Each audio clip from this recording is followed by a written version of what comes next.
Okay, real talk. Blender fans are absolutely going to hate me for this video, but somebody's got to say it. Maya still controls about 73% of professional studio pipelines in 2026. Yeah, I know. You watched that one Blender short film that looked like Pixar-level work. You saw the $0 price tag. You saw the YouTube tutorials with millions of views. And you thought, this is it. This is how I break into the industry without selling a kidney. And look, I love Blender. I use Blender. But if your goal is to get hired, not to make cool art in your bedroom, but to actually collect a paycheck from a studio, you need to know what the job market actually looks like. Not what Twitter looks like. Not what Reddit looks like. What the hiring managers look like. So let's settle this. For real. No fanboy stuff. Just data, studio realities, and what you should actually learn in 2026.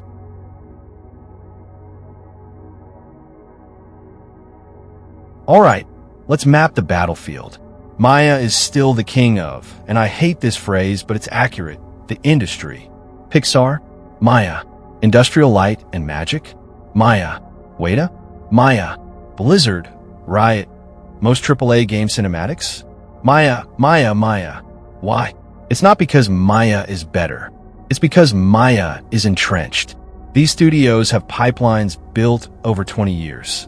Custom plugins, internal tools, hundreds of artists who've used Maya since 2010. Switching costs are insane. But here's where it gets interesting.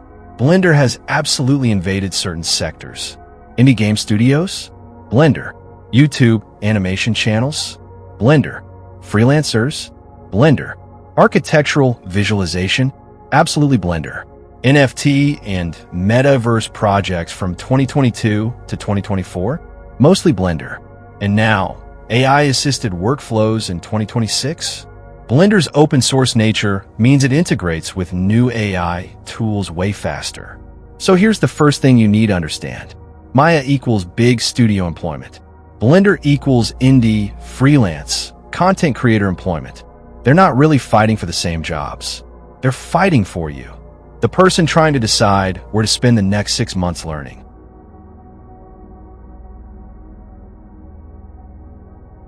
Let's talk about the thing you actually care about, money. I pulled salary data from Glassdoor, PayScale, and a private survey I ran with 200 plus working animators last month. Here's what the numbers look like in 2026. Junior 3D animator, Maya Pipeline Studio. U.S. average, $62,000 to $78,000. London, $38,000 to £48,000. Vancouver, $58,000 to $72,000. Junior 3D animator, Blender Focus Studio. U.S. average, $48,000 to $62,000. Remote/indie, $35,000 to $55,000. Oof. Yeah, there's a gap. But, and this is a huge but, the freelance Blender animator who knows how to market themselves? They're pulling $75 to $150 per hour on Upwork and direct client work. The Maya Studio animator is on salary. The Blender freelancer is billing per project. So it's not just which software pays more. It's which career model pays more. Studio stability with Maya or freelance flexibility with Blender. Here's my take. If you're trying to get your first job as fast as possible, Maya gives you access to more entry-level salary positions. If you're trying to build your own thing, Blender is the better bet.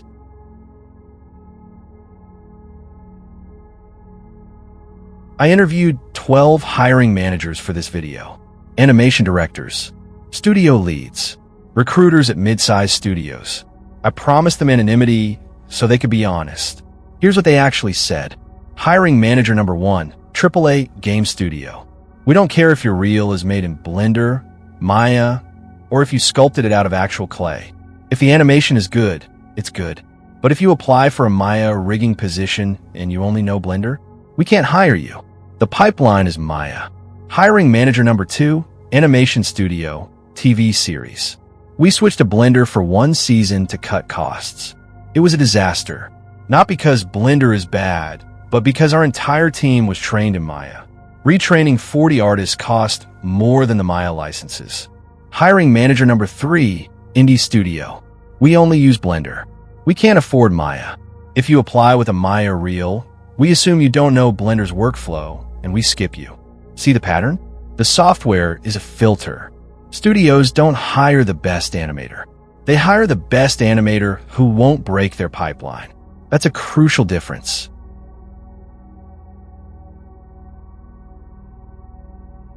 Now, here's where 2026 is different from 2023 or 2024. Two things have completely shifted the calculation. First, AI integration. Because Blender is open source, AI tools are being bolted onto it at lightning speed. AI rigging, AI motion cleanup, AI lip sync. It all hits Blender first because anyone can build plugin. Maya's AI tools exist, but Autodesk moves slow. Like Glacier slow. Second, real-time engines. Unreal Engine 5 and Unity are eating traditional rendering pipelines alive. And guess what? Blender's Eevee Next and its Unreal integration are chef's kiss for real-time workflows. Maya is still playing catch-up here. So while Maya dominates traditional animation pipelines, the emerging pipelines, virtual production, real-time cinematics, AI-assisted content, are way more Blender-friendly. This means the question isn't just which gets you hired today, it's which gets you hired in 2030.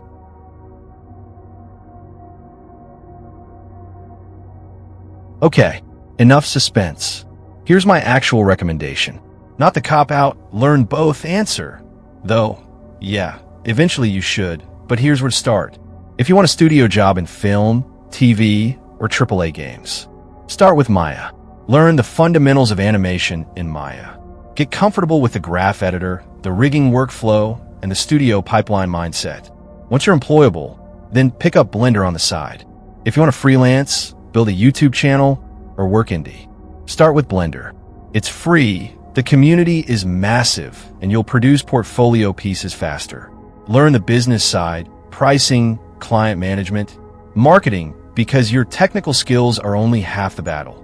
If you have no idea what you want, start with Blender. Seriously, it's free. The barrier to entry is zero. If you discover you love animation, you can always learn Maya later. If you discover you hate animation, you didn't burn $2,000 on a software subscription. But here's the secret weapon most people miss. Learn animation principles, not software. The 12 principles of animation don't care if you're in Blender, Maya, or flipping paper.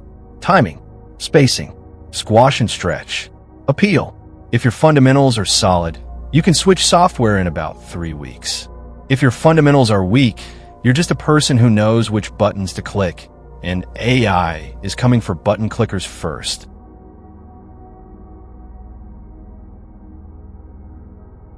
Before we wrap, let me murder some myths real quick. Myth number 1. Studios don't hire Blender artists. Wrong.